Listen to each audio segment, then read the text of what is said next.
Jejak militer Prabowo, dulu dipecat kini diberi bintang kehormatan. Semua bermula pada tahun 1976, ia mengawali karir militer di TNI Angkatan Darat sebagai seorang Letnan II setelah lulus dari Akademi Militer di Magelang, Jawa Tengah.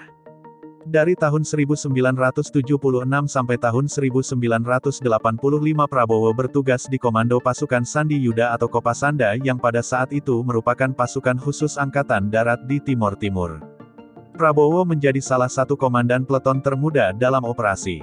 Dia memiliki peran yang besar dalam memimpin sebuah misi penangkapan terhadap Nicolau dos Reis Lobato, yang merupakan pemimpin Fretilin yang saat operasi Seroja menjabat sebagai Perdana Menteri. Tahun 1985, Prabowo menjadi Wakil Komandan Batalion Infanteri Lintas Udara 328. Tahun 1991, Prabowo menjabat sebagai Kepala Staf Brigade Infanteri Lintas Udara 17 yang bermarkas di Cijantung. Tahun 1993, Prabowo kembali ke pasukan khusus yang kini diberi nama Komando Pasukan Khusus atau Kopassus.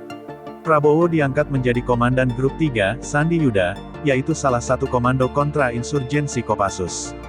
Seterusnya Prabowo menjabat sebagai Wakil Komandan Komando di bawah kepemimpinan Brigadir Jenderal Agung Gumelar dan Brigadir Jenderal Subagio Hadi Siswoyo. Desember tahun 1995, Prabowo diangkat sebagai Komandan Jenderal Kopassus dengan pangkat Mayor Jenderal.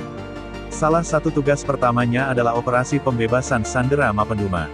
Tanggal 20 Maret tahun 1998, Prabowo diangkat menjadi Panglima Komando Cadangan Strategis Angkatan Darat dengan jabatan yang pernah disandang ayah mertuanya, Soeharto. Di sini Prabowo membawahi sekitar 11.000 pasukan cadangan ABRI. Pada tahun ini, nama Prabowo santer diperbincangkan karena diduga terlibat kasus HAM dan penculikan aktivis.